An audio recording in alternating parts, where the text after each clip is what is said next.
Me professor Sultan Inamdar, academic counsellor of IGNOU regional centre Pune. तर आजच्या या सादरीकरणामध्ये आपण समाज आणि राजकारण या विषयावरती बोलणार आहोत. याच्यापूर्वी आपण BPSC 132 याच्या अंतर्गत येणाऱ्या अनेक विषयांची आपण चर्चा केलेली आहे आणि आजच्या या प्रेझेंटेशन मध्ये आपण प्रामुख्याने समाज आणि राजकारण यांच्यावर थोडासा प्रकाश टाकण्याचा प्रयत्न करणार आहोत. तर सर्वप्रथम आपण पाहूयात की आपण नेमका आजच्या प्रेझेंटेशन मध्ये कोणते मुद्दे कव्हर करणार आहोत. तर प्रथम जो मुद्दा आहे तो म्हणजे जात, वर्ग आणि जमात.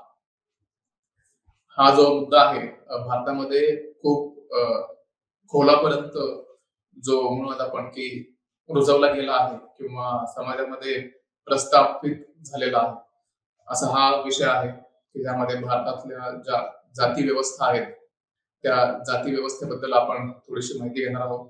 त्यानंतर जात आणि वर्ग या दोन्ही मध्ये काय अंतर आहे किंवा कशा प्रकारे आपण दोन्ही मध्ये आपण वर्गीकरण करू शकतो याच्याबद्दल आपण थोडीशी माहिती घेऊया. आणि त्यानंतर ज्या विमुक्त जमाती किंवा भटक्या जमाती ज्या असतात ज्याला आपण शेड्यूल ट्राईब असं म्हणतो तर त्यांच्याबद्दल देखील माहिती घेणार आहोत. त्यासोबतच नंतरच्या प्रेझेंटेशन मध्ये म्हणजे पुढचा जो मुद्दा असेल तो म्हणजे स्त्री पुरुष समानता. याच विषयामध्ये आपण हा मुद्दा घेणार आहोत की समाजामध्ये स्त्री पुरुष समानता कोणत्या प्रकारे हाताळली जाते किंवा स्त्रियांचं समाजामध्ये किती योगदान आहे आणि त्याच्या तुलनेत त्यांना राजकारणामध्ये किती महत्व दिलं जातं या गोष्टींवरती आपण थोडासा आज प्रकाश टाकणार आहोत. त्यानंतरचा जो मुद्दा आहे तो म्हणजे कामगार आणि शेतकरी. हा देखील तितकाच महत्वाचा मुद्दा आहे की भारतीय समाज जो आहे हा कामगार आणि शेतकरी यांच्यामुळे खूप जास्त प्रमाणात म्हणूयात आपण की आपल्या ज्या मूलभूत सुविधा असतात त्याची जर पूर्तता कोणी करत असेल तर हाच तो वर्ग असतो ज्याला आपण कामगार आणि शेतकरी असं म्हणूया. कारण आपले जे दैनंदिन जीवनातल्या ज्या गोष्टी लागतात प्रामुख्याने अन्न, जे आपण म्हणू की अन्न वस्त्र निवारा या तीन प्रत्येक मनुष्याच्या मूलभूत गरजा आहेत.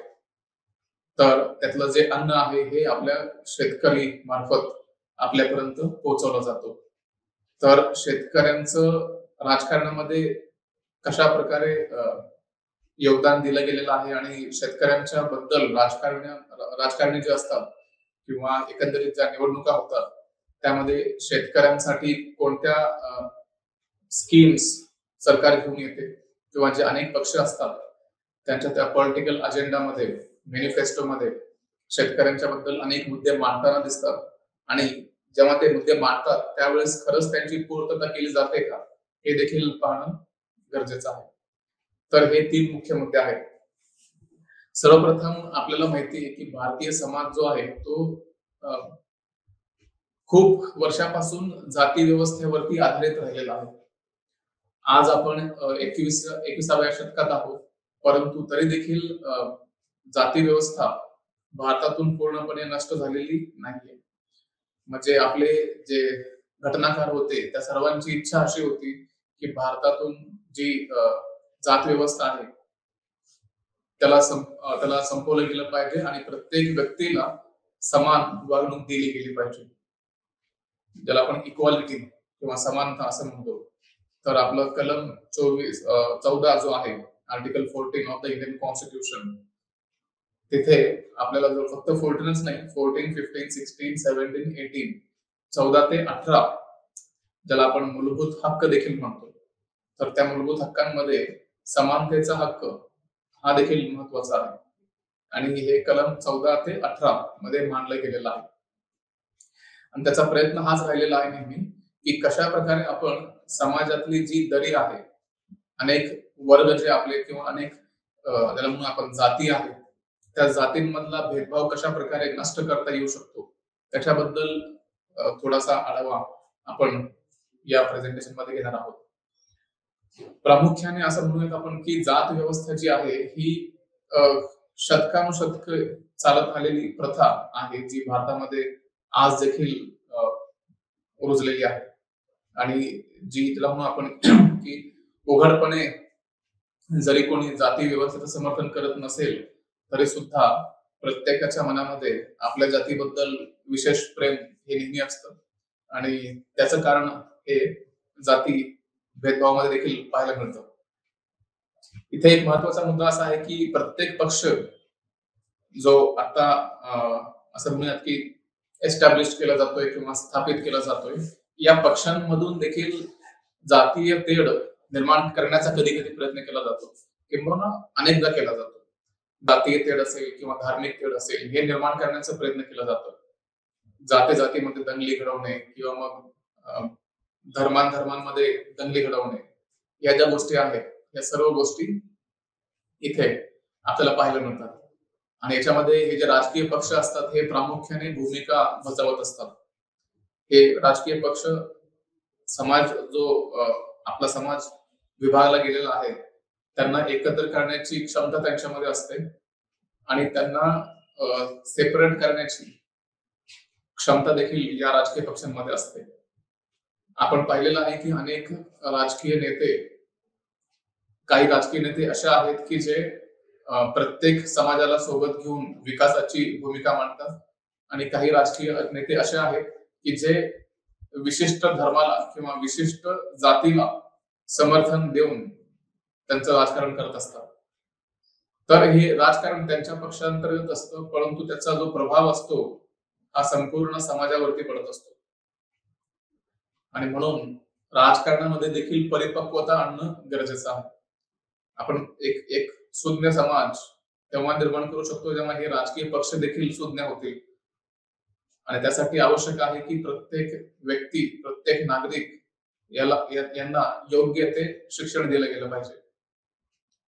शिक्षण म्हणजे फक्त नोकरी मिळवण्याचं साधन नसता कामा नये.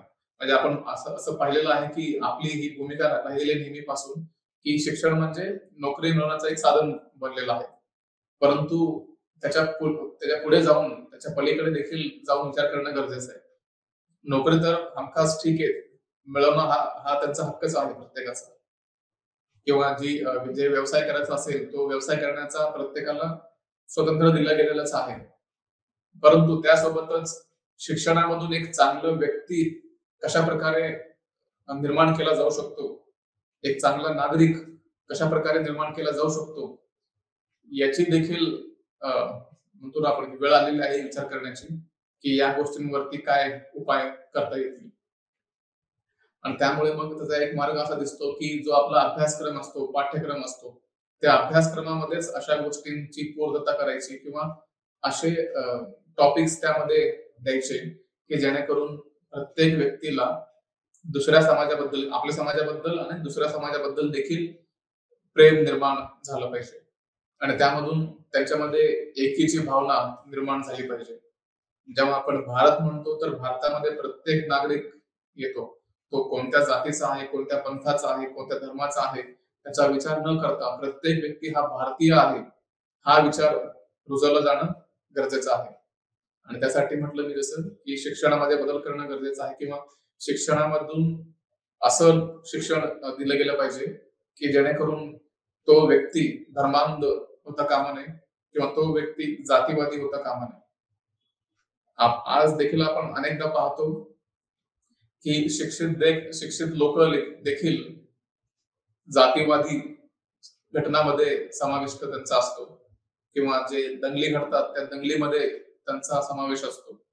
तर मग विचार करण्याची ही योग्य वेळ आहे की खरंच आपण कुठे चुकत आहोत आणि जर या सर्व गोष्टींना थांबवायचं असेल तर योग्य मार्गक्रमण करणं गरजेचं आहे. आणि हे एका 2 दिवसांमध्ये होणारं काम नाहीये. त्यासाठी कितीतरी दशक आणि शतकं लागतील.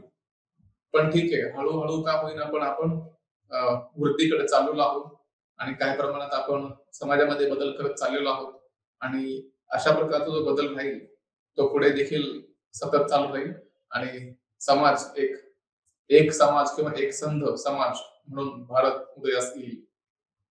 तर त्याच्याबद्दल ही सर्व चर्चा आहे की कशा प्रकारे आपण या वंचित घटकाला आपण राजकारणामध्ये आणू शकतो किंवा विकासाच्या मुख्य प्रवाहामध्ये आणू शकतो. हे पाहण्याचं हे मुख्य आपण कारण आहे. तर सर्वप्रथम आपण आता आपल्या टॉपिककडे येऊया. जो पहिला टॉपिक आहे तो म्हणजे जात, वर्ग आणि जमात या मुद्द्यावर आपण थोडीशी चर्चा करूया. तर जात ही जी संकल्पना आहे ही भारतामध्ये खूप जसं आपण डिस्कस केलं खूप वर्षांपासून रुजवली गेलेली आहे.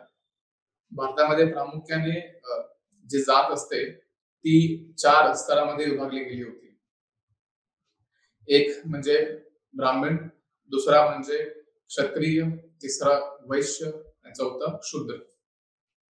ब्राह्मण, क्षत्रिय, वैश्य, शूद्र हे जे 4 स्तर आहेत या 4 स्तरामध्ये संपूर्ण समाजाचं वर्गीकरण केलं गेलेलं आहे.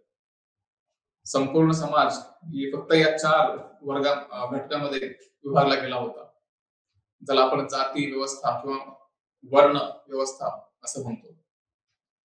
तर ही जी जात प्रथा आहे त्याच्यामध्ये लक्षात घेण्यासाठी बाब ही आहे की जात हे कोणी कमवत नसतं, तर ही प्रामुख्याने त्यांना जन्मापासूनच दिली जाते.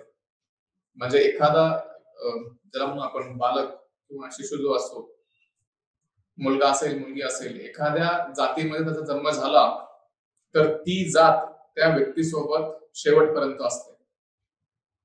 तर त्या मुलाने किंवा मुलीने जात मागितली नव्हती, परंतु तरी देखील त्या व्यक्तीला जात मात्र दिली जाते. तर हे सर्व जे आहे हे ओळखीबद्दल आहे. त्याला म्हणतो आपण आयडेंटिटीज, ही आपली आयडेंटिटी असते एक प्रकारची. जसं आपण स्वतःला भारतीय म्हणतो किंवा स्वतःला आपण हिंदू, मुस्लिम, ख्रिश्चन, जैन अशी आपली जी ओळख असते, त्या प्रकारेच जात ही देखील एक ओळख आहे. आणि जातीमध्ये आपण जर आता भारतामध्ये जातीचं प्रमाण जर आपण पाहायला गेलं तर जवळपास 3000च्या आसपास जाती भारतामध्ये आढळतील. आणि त्यासोबतच जवळपास जर आपण उपजातींचा विचार केला तर अराउंड 25,000 असं म्हणून आपण 25,000 जाती भारतामध्ये आपल्याला पाहायला मिळतात. म्हणजे ही संख्या खूप जास्त मोठी आहे. तर ही जी जात आणि उपजात असते ही एक प्रत्येक व्यक्तीची ओळख दर्शवत असते. आणि हे सामाजिक गट जे असतात त्या सामाजिक गटामध्ये देखील ही ओळख आपल्याला दिसते. आणि हे जे सामाजिक गट असतात यांच्यामध्ये एक परस्पर संबंध असतो.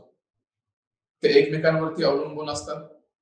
आणि जात, वर्ग, जमात हे एक अस्मितेचं उदाहरण म्हणून पुढे येतं.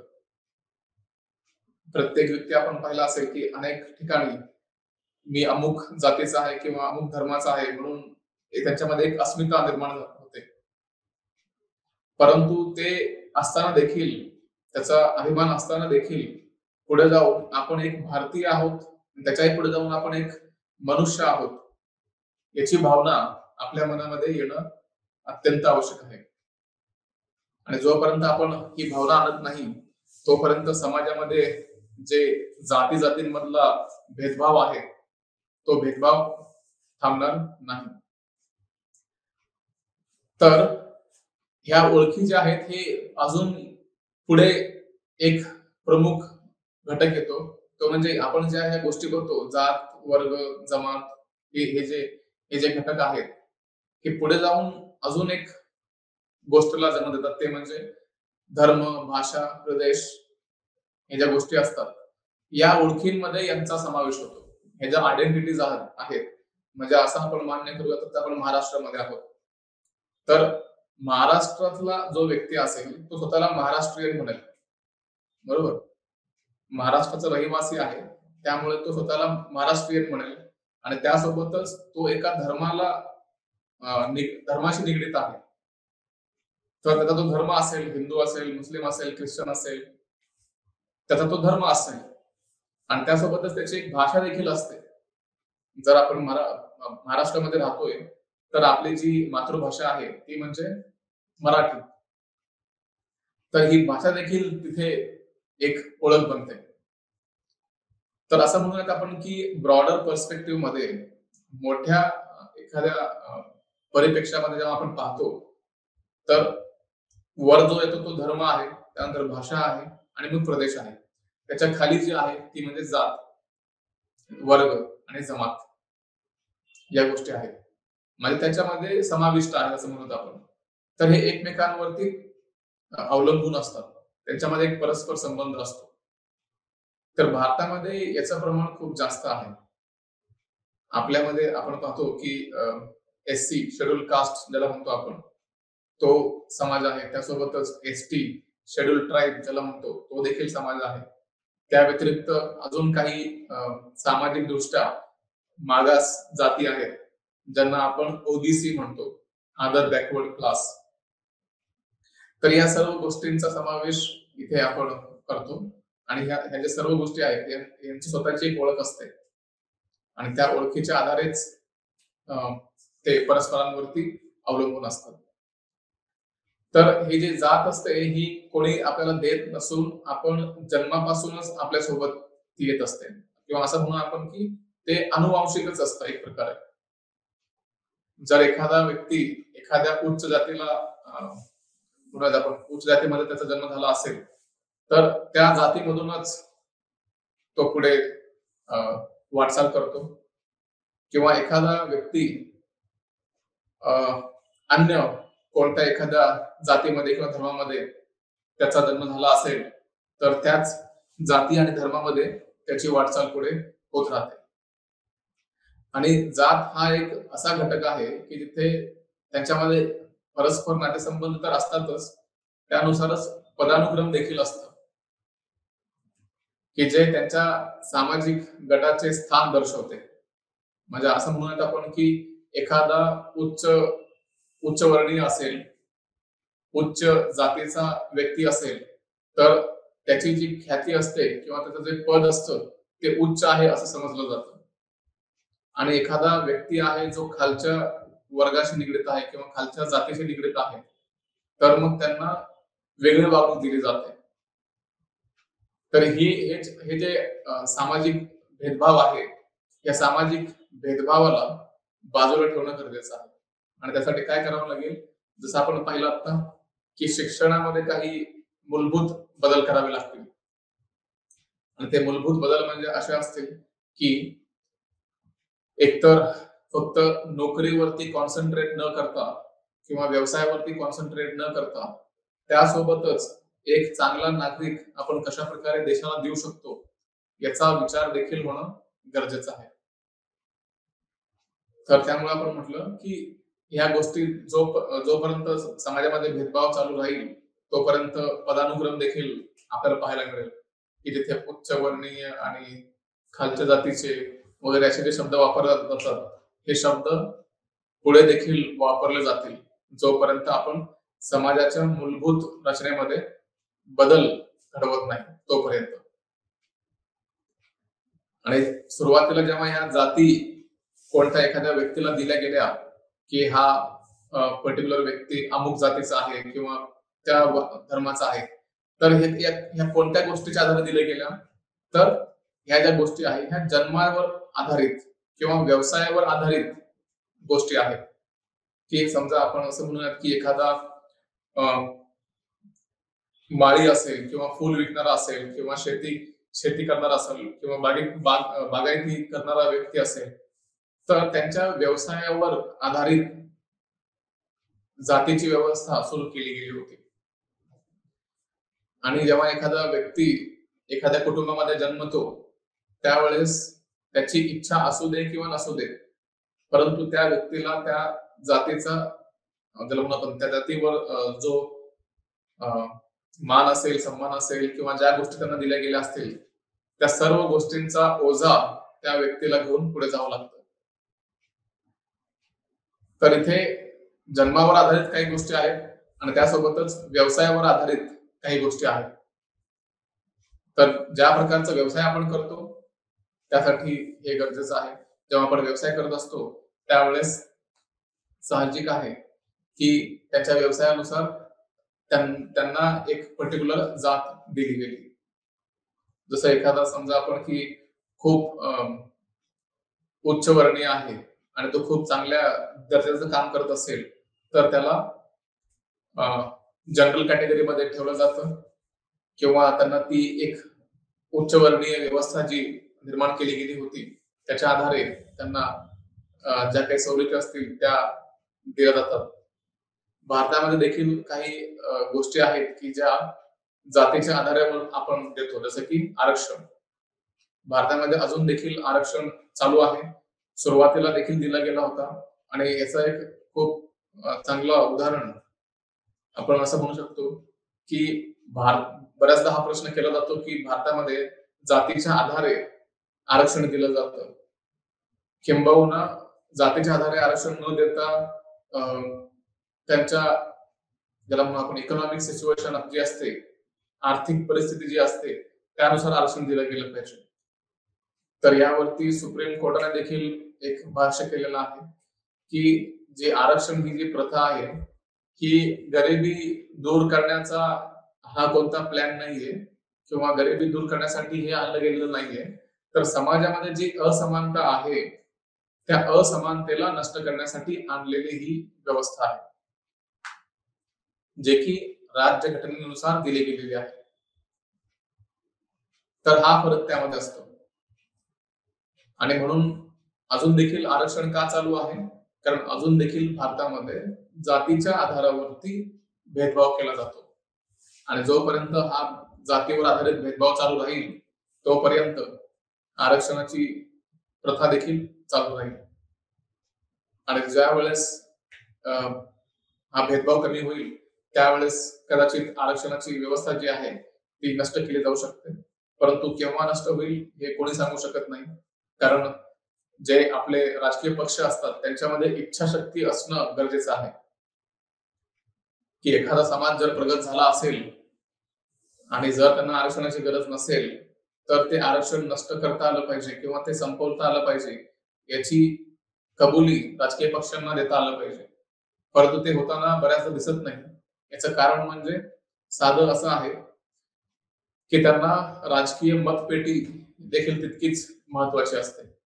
पॉलिटिकल वोट बँक ज्याला आपण म्हणतो. तर वोट बँक जर घ्यायची असेल, मतपेटी जर मजबूत करायची असेल तर त्यासाठी पर्याय राहतो तो म्हणजे अनेक जाती एकमेकांना जे जाती असतात त्या जातींना समर्थन करणे, त्या जातींचं समर्थन करणे की जेणेकरून त्या जाती निवडणुकीमध्ये त्या राजकीय पक्षाला मतदान करतील.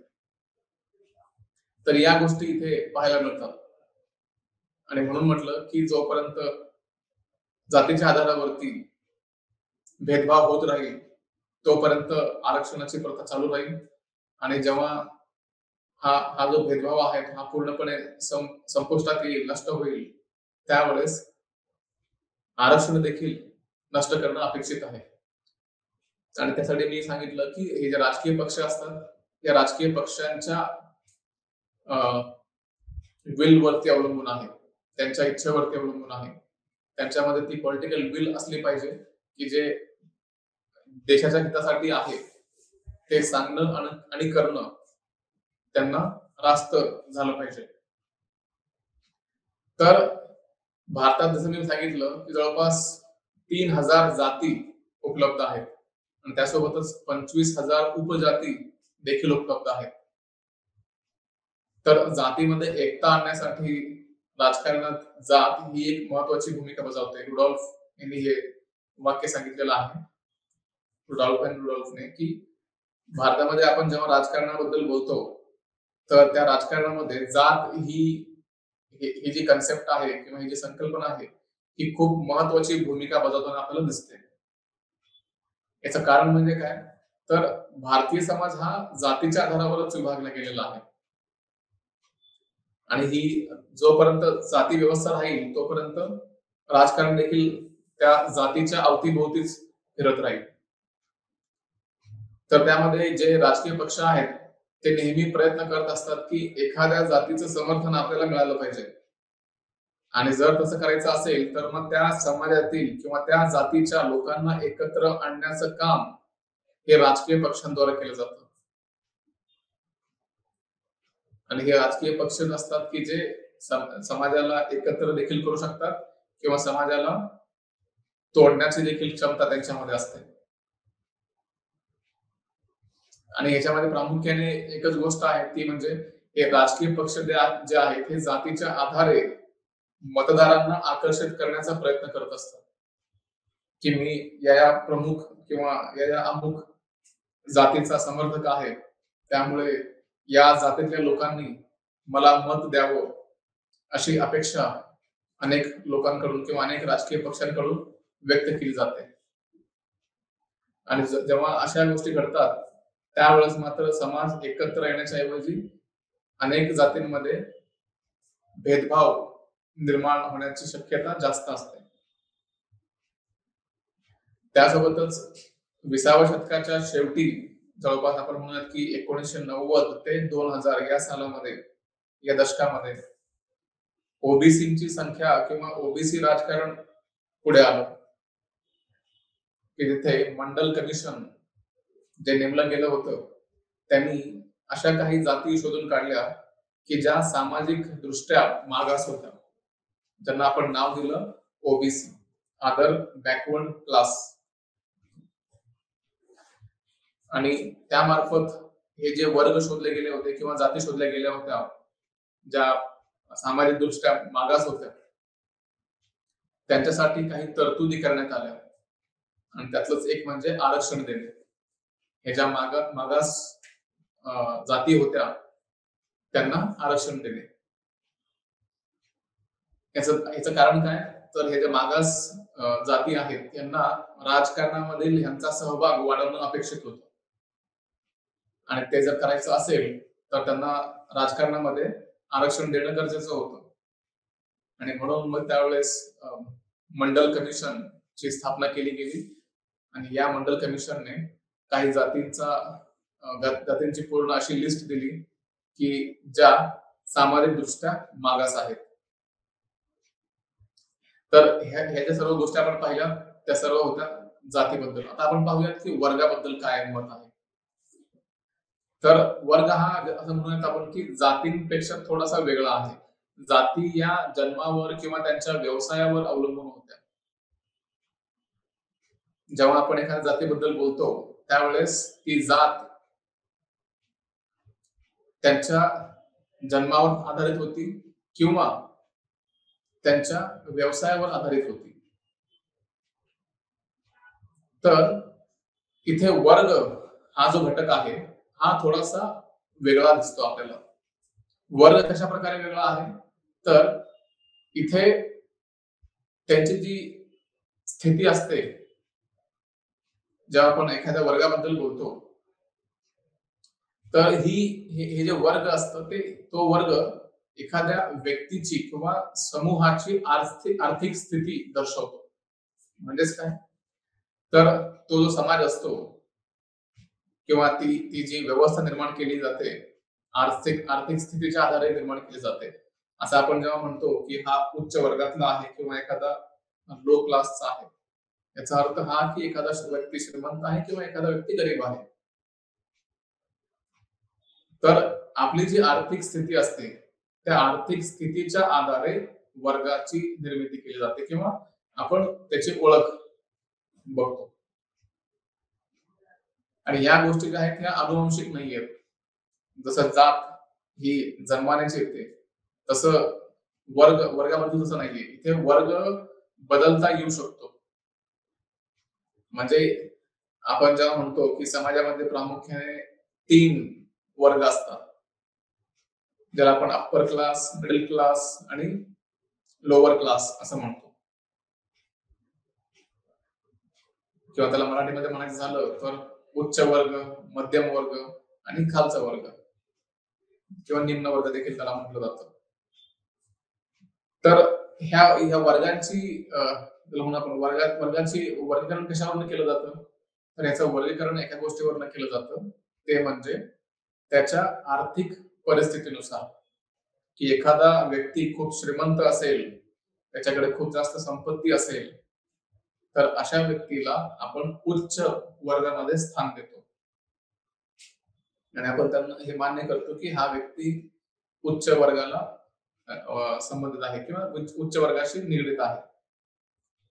एखादा व्यक्ती असा आहे की जो खूप जास्त श्रीमंत पण नाहीये किंवा खूप जास्त गरीब पण नाहीये, तर त्याला आपण मध्यम वर्ग असं म्हणतो, मिडल क्लास, की जो आपला रोजगार मिळवतो परंतु खूप गरीब पण नाहीये आणि खूप श्रीमंत देखील नाहीये, तर ते मध्यम वर्गात असा वर्ग मोडतो. आणि त्यानंतर तिसरा जो घटक आहे तो म्हणजे निम्न वर्ग किंवा खालचा घटक ज्याला म्हणतो आपण, खालचा वर्ग किंवा निम्न वर्ग, की जिथे हे जे अ, लोक असतात त्यांची अ, आर्थिक स्थिती ही खूप बिकट असते. त्यांची आर्थिक स्थिती ही खूप हलाखीची असते.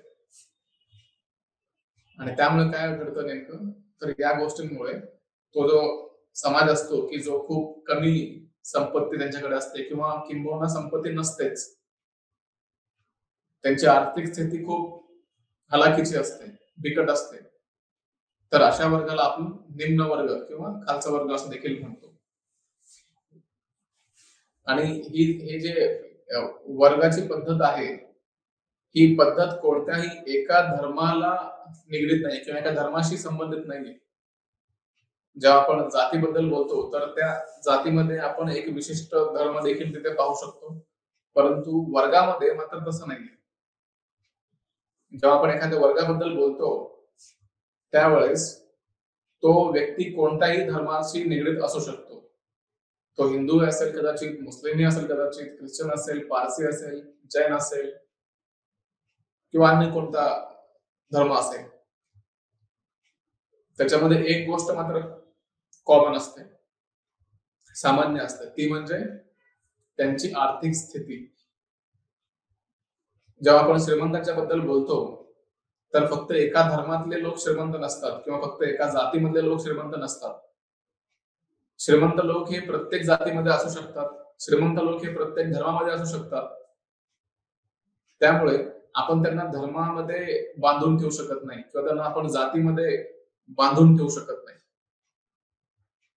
आणि म्हणून म्हटलं की ही जी जात किंवा हे जे वर्ग वर्ग ही जी संकल्पना आहे, ही कोणत्याही धर्मापुरतं मर्यादित नाहीये.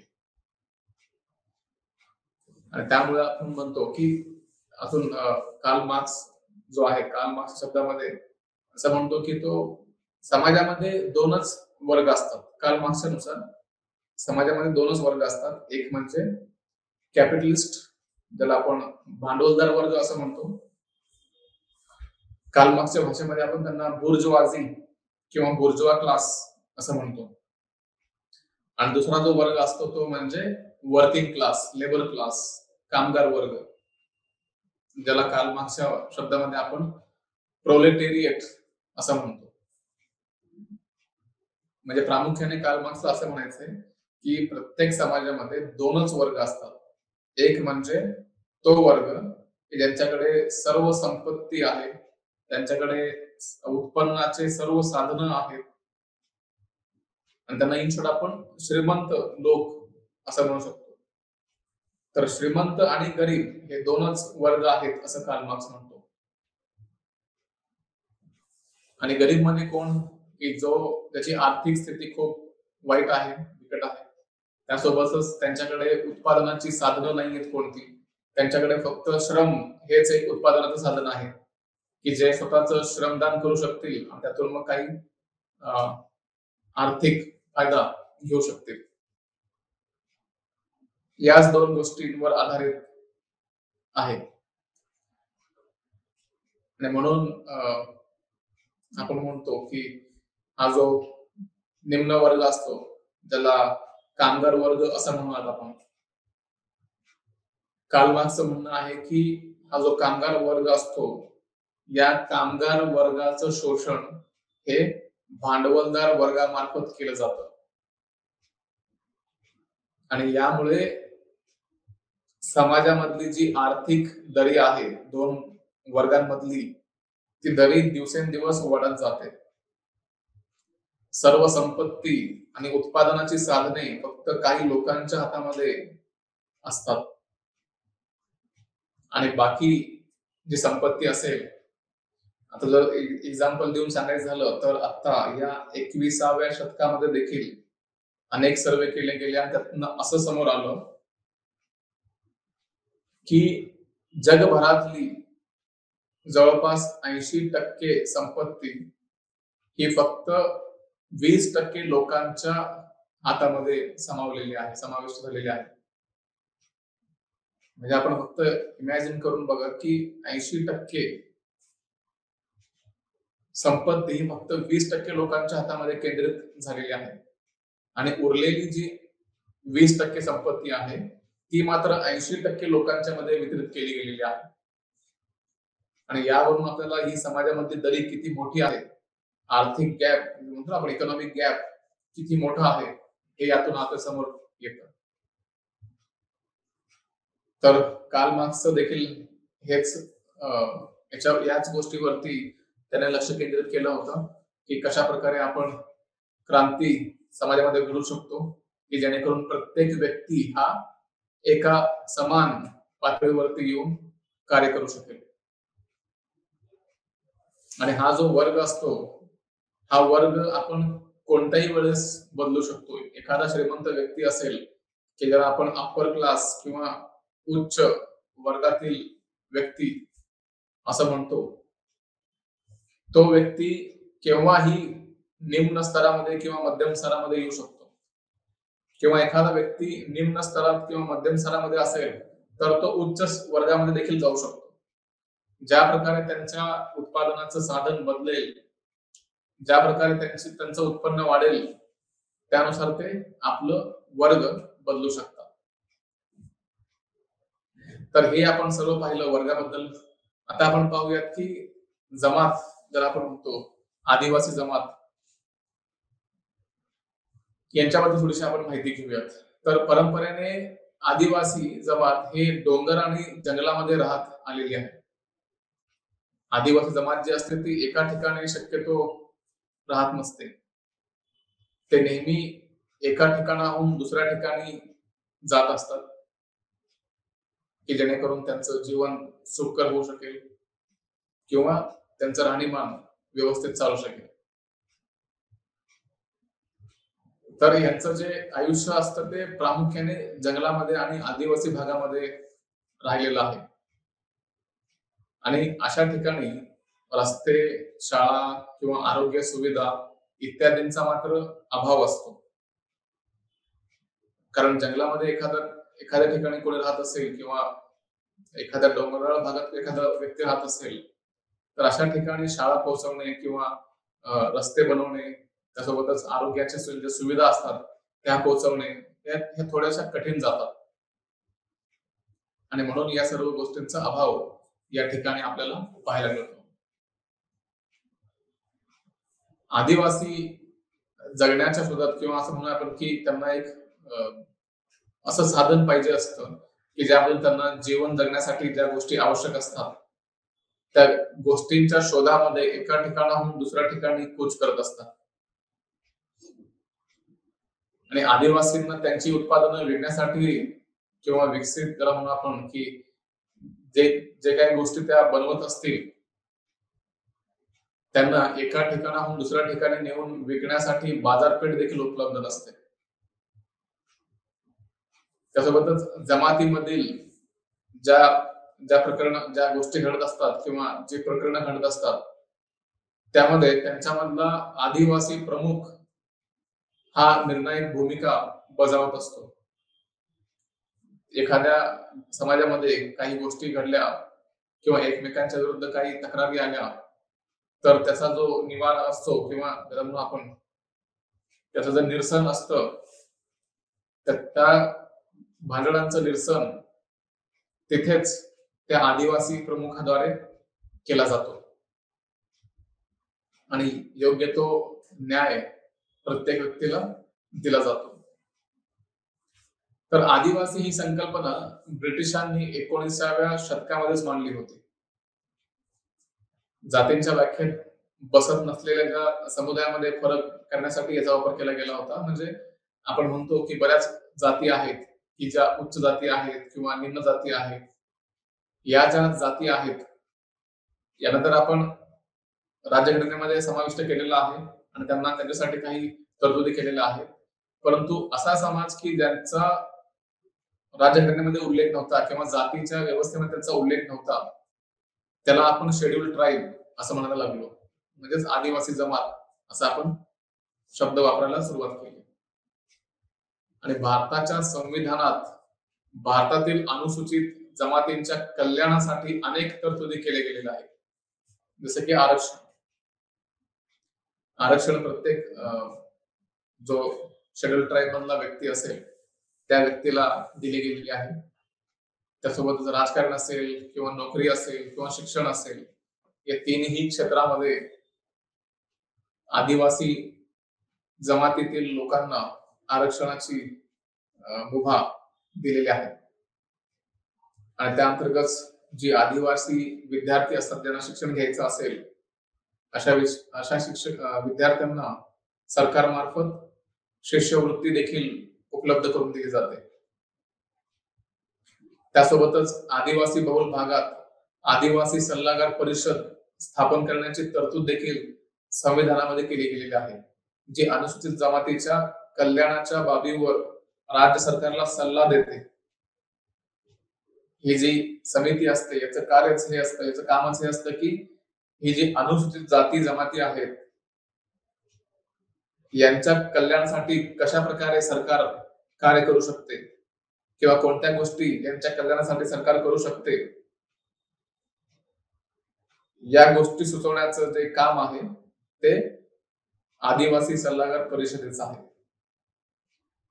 तर हे तर झालं आदिवासी समाजाबद्दल.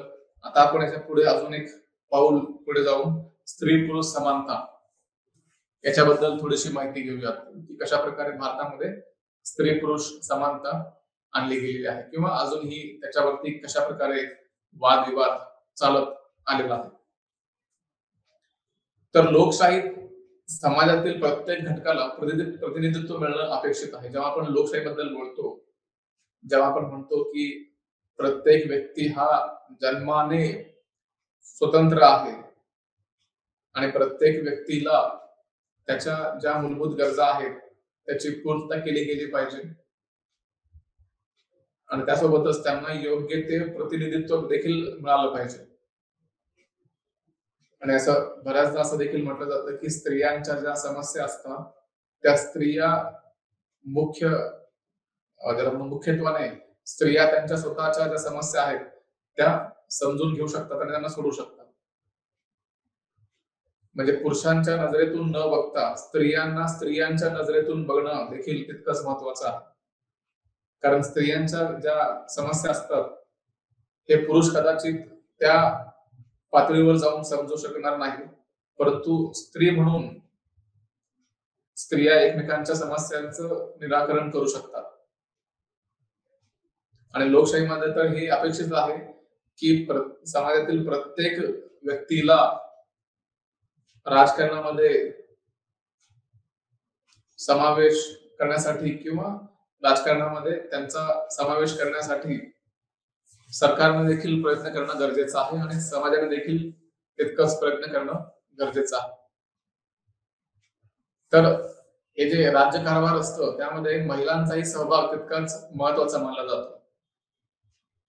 आणि आज जर आपण पाहिलं भारतातील संसदेमध्ये आजच्या घडीला केवळ फक्त 13% महिला खासदार आहेत, ज्याला आपण मेंबर ऑफ पार्लमेंट असं म्हणतो, MP. या फक्त केवळ 13% आहेत. बाकी जो संपूर्ण राहिलेला जवळपास म्हणत आपण की 87% जे खासदार आहेत हे सर्व पुरुष आहेत. आणि म्हणून याच्यावर देखील काम होणं गरजेचं आहे. ज्या प्रकारे आपण सामाजिक दरी कमी करण्याचा प्रयत्न करतो त्याप्रमाणेच आपण स्त्री पुरुष यांच्यामध्ये असलेली दरी जी आहे याला देखील कमी करणं गरजेचं आहे. आणि त्यासाठीच राजकारणात महिलांना आरक्षण देण्याची मागणी ही भारतामध्ये सतत होत आलेली आहे की जिथे महिलांना एका प्रमाणात आरक्षण दिलं गेलं पाहिजे की जेणेकरून महिलांचं तेवढं प्रतिनिधित्व भारताच्या संसदेमध्ये आपल्याला पाहायला मिळू शकेल. परंतु अजूनपर्यंत हे झालेलं नाहीये. जेव्हा भारतामध्ये कायदा पारित केला जाईल त्यावेळेस हे शक्य होईल. यामध्ये अजून एक मुद्दा म्हणजे तो की राजकीय पक्षांमध्ये पक्षांतर्गत आरक्षण देखील दिलं जाऊ शकतं. म्हणजे सरकारने आरक्षण दिलं म्हणून तेव्हाच आम्ही स्त्रियांना आरक्षण देऊ असं न करता, सरकारने आरक्षण दिलं नाही तरी आम्ही आमच्या राजकीय पक्षांमधून फक्त स्त्रियांनाच आम्ही प्रतिनिधित्व देऊ, त्यांना संधी देऊ नेतृत्व करण्याची. ही जी मानसिकता आहे ही प्रत्येक राजकीय पक्षामध्ये येणं आवश्यक आहे, गरजेचं आहे. आणि महिला, जसं म्हटलं मी की महिला ह्या अधिक योग्य पद्धतीने महिलांचे प्रश्न मांडू शकतात. त्यासाठी महिला सक्षमीकरणासाठी स्त्री पुरुष समानता आवश्यक आहे. आणि जेव्हा आपण ही स्त्री पुरुष समानता आणू त्यावेळेस आपण म्हणूयात की खऱ्या अर्थाने भारतातील जे राजकारण आहे त्या राजकारणामध्ये महिलांचं देखील तितकंच मोलाचा वाटा आहे. त्यामध्ये जेव्हा आपण महिलांच्या अधिकाराबद्दल बोलतो त्यामध्ये स्त्रीवाद हा प्रामुख्याने आपल्या समोर ही गोष्ट निदर्शनास येते. जेव्हा आपण स्त्रीवादाबद्दल बोलतो तर स्त्रीवाद हा नेमका काय आहे, तर स्त्री आणि पुरुष यांच्यात संतुलन साधण्याचा हा एक प्रयत्न आहे. स्त्रीवादाचा अर्थ हा नाही की स्त्रियांना खूप महत्व दिलं पाहिजे आणि पुरुषांना डावललं पाहिजे, असं अजिबात नाहीये. स्त्रीवादाची मागणी फक्त एवढी असते की ज्या प्रकारे आपण पुरुषांना वागणूक देतो त्याच प्रकारे स्त्रियांना देखील वागणूक दिली गेली पाहिजे. ज्या प्रकारे आपण पुरुषांना प्रत्येक घटकामध्ये संधी देतो त्याच प्रकारे स्त्रियांना देखील संधी दिली गेली पाहिजे. तर ह्या ज्या गोष्टी आहेत त्या सर्व गोष्टी आपल्याला स्त्रीवाद या चळवळीमधून पाहायला मिळतात. आणि स्त्रीवाद म्हणजे तिसरं काही नसून जगाकडे स्त्रियांच्या नजरेतून पाहण्याचा हा एक मार्ग असतो.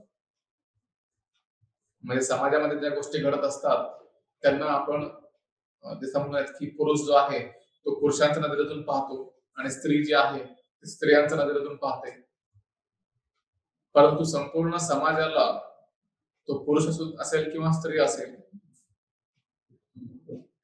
या दोन्हीला, स्त्री आणि पुरुष या दोन्हींच्या नजरेतून समाजाकडे पाहणं गरजेचं आहे. किंवा संपूर्ण जे आपलं त्याला म्हणू आपण की जे गोष्टी घडतात त्या गोष्टींकडे स्त्रियांच्या नजरेतून किंवा दृष्टिकोनातून पाहण्यासाठी स्त्रीवाद नेहमी प्रयत्नशील असताना आपल्याला पाहायला मिळतो.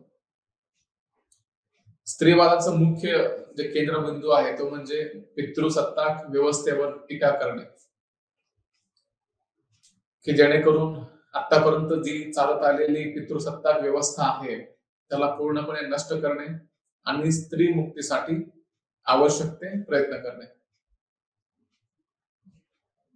तर स्त्री मुक्ती देखील तितकीच महत्वाची आहे. फक्त आपण असं म्हणू शकत नाही की पितृसत्ता समाज नष्ट केला म्हणजे सर्व काही झालं. ते नष्ट केल्यानंतर स्त्री मुक्तीसाठी देखील प्रयत्न करणं गरजेचं आहे. आणि याचा अर्थ असाही नाही की फक्त सर्व अधिकार स्त्रियांना दिले गेले पाहिजे. स्त्रियांसोबत पुरुषांना देखील तितकेच अधिकार देणं गरजेचे आहे. त्यामुळे ह्या दोन्ही गोष्टींमध्ये एक समन्वय असला पाहिजे, एक बॅलन्स असला पाहिजे. आणि त्यासाठी मग स्त्रीवादी विचारवंत जे आहेत मेरी वोllस्टोनक्राफ्ट यांनी एक पुस्तक लिहिलं होतं.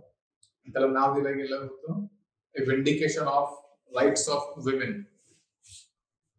आणि या पुस्तकात त्यांनी त्यांचं मत मांडलेलं आहे की स्त्रियांना पुरुषांच्या बरोबरीने सन्मानाने वागवले पाहिजे. स्त्री जर समान आपण मान्य करतो तर मग त्यांच्यासाठी आपण जी आपली मानसिकता आहे ती बदलली पाहिजे आणि प्रत्येक स्त्रीला आपण सन्मानाने वागवले पाहिजे. आणि अमेरिकेत तर या पितृसत्ताक मानसिकतेविरुद्ध खूप चळवळी झालेल्या आहेत. ते भारतामध्ये देखील आपल्याला पाहायला मिळालेलं आहे आणि संपूर्ण युरोपमध्ये तर अनेक फेमिनिस्ट मुवमेंट ज्याला म्हणू आपण, स्त्रीवादी चळवळी आपण पाहिलेल्या आहेत. आणि त्या सर्व गोष्टी झाल्यानंतर जवळपास 1920 मध्ये पहिल्यांदा अमेरिकेत महिलांना मतदानाचा अधिकार दिला गेला. आणि त्यानंतर मग समान कामासाठी समान वेतनाची मागणी स्त्रीवाद करत होती. ते देखील चळवळीचा भाग बनलं. आणि जेव्हा आपण मतदानाची जेव्हा गोष्ट बोलतो त्यावेळेस मतदानाचा हक्क हा स्त्रीवादामध्ये महत्वाची भूमिका बजावताना आपल्याला दिसतं. आणि म्हणून भारतामध्ये जेव्हा आपण राज्यघटनेची अंमलबजावणी केली, जेव्हा पहिल्यांदा आपण राज्यघटना अंमलात आणली, त्यावेळेस पहिल्या निवडणुकीपासूनच आपण महिलांना समान अधिकार दिलेला आहे किंवा प्रत्येक महिलेला मतदानाचा आपण अधिकार दिलेला आहे. आणि त्यासोबतच संपत्तीचा अधिकार देखील तितकाच महत्वाचा असतो. कारण प्रत्येक गोष्टीचा जो आधार असतो तो आधार म्हणजेच आर्थिक स्थिती.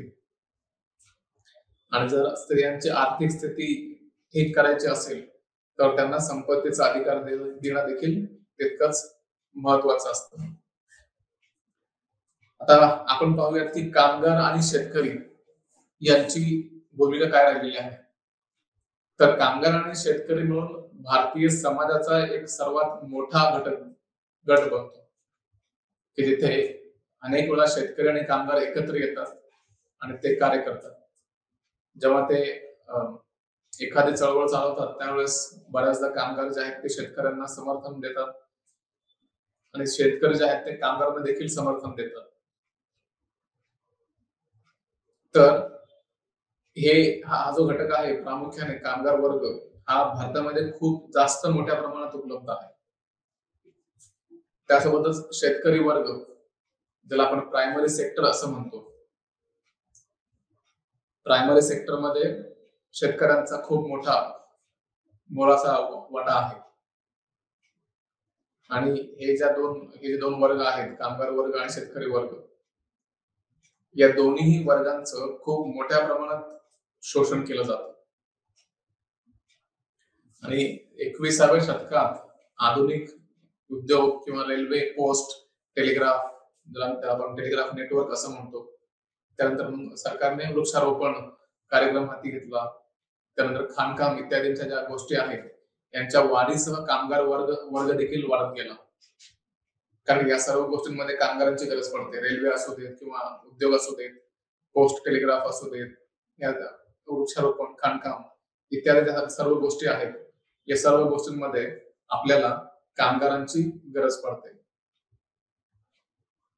आणि त्यानंतर मग हा कामगार वर्ग हळूहळू वाढत गेलेला आहे. त्यांच्यामध्ये बऱ्याचदा संघर्ष, कामगार आणि नोकरी देणारे लोक जे असतात त्यांच्यामध्ये संघर्ष देखील पाहायला मिळतं. त्याच्यामध्ये संपाचे काही मुख्य कारण असतात, जसे की त्यांना वेतन वेळेत न देणं किंवा बोनस न देणं, कर्मचाऱ्यांची जी अवस्था असते त्याच्याबद्दल, रजा असेल, कामाचे तास असतील, हिंसाचार असेल, या ज्या अनेक गोष्टी आहेत, या गोष्टींवरून बऱ्याचदा संप पुकारला जातो. आणि त्यासाठी काही कामगार संघटनांची स्थापना केली गेलेली आहे भारतामध्ये, जसं की काँग्रेस मार्फत इंडियन नॅशनल ट्रेड युनियन आहे. याची स्थापना जवळपास 1947 मध्येच काँग्रेसने केली होती. त्यासोबतच प्रजा सोशलिस्ट पार्टीने तर 1948 मध्ये हिंद मजदूर सभा याची स्थापना केली गेली. त्यानंतर भारतीय कम्युनिस्ट पक्ष जो होता, जो की जवळपास 1925च्या आसपास एस्टॅब्लिश केला गेला होता, तो 1964 मध्ये विभागला गेला, स्प्लिट केली गेली. आणि त्यामधून कम्युनिस्ट पक्ष, मार्क्सिस्ट असं नाव दिलं गेलं. भारतीय कम्युनिस्ट पक्ष मार्क्सवादी असं त्याला नाव दिलं गेलं. आणि याचं देखील मुख्य कार्य म्हणजे हाच होता की कामगारांच्या हिताबद्दल मागणी करायची. आणि दुसरा म्हणजे शेतकरी वर्ग. हा शेतकरी वर्ग देखील तितकाच महत्वाचा राहिलेला आहे. बऱ्याचदा शेतकरी वर्ग हा असा असतो की जो जमिनीचे भाडेकरू म्हणून आपण किंवा मालक म्हणून एखाद्या वेळेस कार्य करतो आणि त्यांच्याकडे खूप कमी प्रमाणात शेती उपलब्ध असते. शेतकरी हा पूर्व आपण औद्योगिक शेतमजूर किंवा मर्यादित जमिनीची मालकी त्यांच्याकडे असते. म्हणजे असं नाही की शेतकरी आहे म्हणजे त्यांच्याकडे खूप मालमत्ता असेल किंवा खूप संपत्ती असेल, असा भाग नाहीये. त्यामध्ये देखील अनेक घटक आहेत. एक असतो श्रीमंत व्यक्ती आणि दुसरा असतो पीझन्स क्लास. म्हणजे जर आपण म्हणूयात की छोटा कामगार किंवा छोटा ज्याला म्हणू आपण की शेतकरीच असतो. तर या छोट्या शेतकऱ्यांचा देखील विचार होणं तितकंच महत्वाचं आहे. तर ह्या ज्या गोष्टी असतात की जे मोठे शेतकरी असतात त्यांच्याकडनं शेती काही वेळासाठी घ्यायचं आणि त्यानंतर मग त्यावरती मेहनत करायची आणि शेवटी मग नंतर त्यातून जो काही उत्पन्न मिळेल तो उत्पन्न विभागून घेतलं जात असेल. अजून देखील या गोष्टी भारतामध्ये चालताना आपल्याला दिसतात. आता याच्यामध्ये प्रामुख्याने हा मुद्दा आहे की काही संघटनांनी शेतकऱ्यांची जमवाजमव करायला सुरुवात केली होती. अजून देखील केली जाते. आणि काही पक्ष असे आहेत की जे शेतकऱ्यांच्या समर्थनासाठी पुढे येतात. काही राजकीय पक्ष आहेत आणि संघटना आहेत की जे शेतकऱ्यांच्या हितासाठी आवाज उठवतात. आणि जो पक्ष शेतकऱ्यांच्या मागण्यांची पूर्तता करेल अशा पक्षाला शेतकरी पाठिंबा दर्शवतात. आणि त्यामुळे त्यांची संघटना देखील उभी केली गेली. हे महाराष्ट्र असेल किंवा देशातली अन्य राज्य असतील, या सर्व ठिकाणी या संघटनांचा प्रभाव आपल्याला पाहायला मिळतो. काँग्रेसने जवळपास 1920 पासूनच आपला पाठिंबा वाढवण्याच्या उद्देशाने शेतकऱ्यांना एकत्र आणण्यास सुरुवात केली. आपल्याला माहिती आहे की भारतामध्ये ब्रिटिशांचं शासन राहिलेलं आहे आणि त्या ब्रिटिश शासनाच्या काळामध्ये लोकांना एकत्र आणणं अपेक्षित होतं. लोकांना एकत्र आणणं गरजेचं होतं की जेणेकरून आपण एकत्र येऊन ब्रिटिश सरकारच्या विरुद्ध लढा देऊ शकू. आणि ते लढा द्यायचा असेल तर मग त्यासाठी सर्व समाजातील लोकांना एकत्र आणणं गरजेचं होतं. आणि त्यामधलंच एक म्हणजे शेतकरी वर्ग. आणि त्यासाठी काँग्रेसने 1920 पासूनच चळवळ सुरू केली की तिथे शेतकरी वर्गाला एकत्रित करण्याचा प्रयत्न केला गेला आणि ते काही प्रमाणात शक्यही झालं.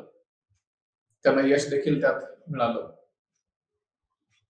त्याच्या पुढचं पाऊल म्हणजे जवळपास असं म्हणूयात आपण की सरकारने 1991 मध्ये एलपीजी धोरण स्वीकारलेलं होतं, ज्याला आपण लिबरलायझेशन, प्रायव्हेटायझेशन आणि ग्लोबलायझेशन असं म्हणतो. तर ह्या एलपीजी धोरणाच्या अंतर्गत बऱ्याच गोष्टी घडल्या.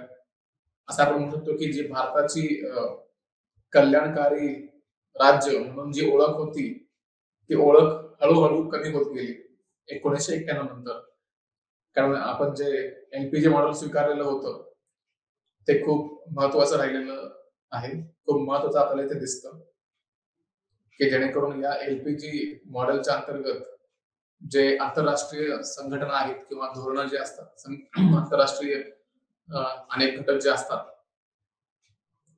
त्यामधून आपल्याला असं पाहायला मिळतं की हे संघटना जे आहेत त्यांनी एक प्रकारे भारतावरती दबाव टाकला की जर भारताची अर्थव्यवस्था मजबूत करायची असेल तर सर्वप्रथम सबसिडी किंवा ज्याला आपण अनुदान म्हणतो ते अनुदान देणं बंद करावं लागेल.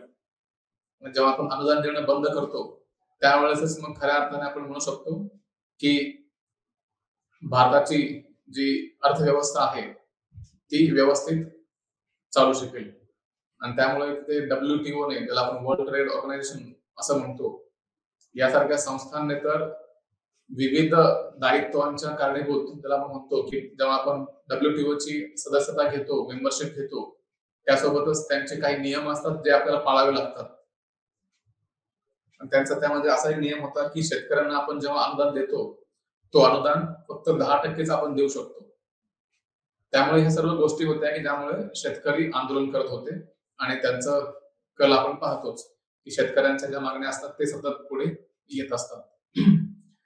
तर हे आपण सर्व मुद्दे आता कव्हर केलेले आहेत, ते पाहिलेले आहे की ज्यामध्ये आपण प्रामुख्याने अनेक मुद्दे ज्या समाजामध्ये आहेत आणि ज्या राजकारणाशी थेट संबंधित असतात आणि एकंदरीत राजकारणामध्ये या सर्व वर्गांना किंवा सर्व समुदायांना आपण कशा प्रकारे एकत्र आणू शकतो याच्यावरती अनेक पक्षांनी विचार केलेला आहे किंवा त्यांची धोरणं अशा प्रकारची बनवली जातात की तिथे आपण या गोष्टींकडे पाहतो. तर आता आपण इथेच थांबूया. आपण सर्वांनी शांतपणे ऐकून घेतलं त्याबद्दल सर्वांचे धन्यवाद.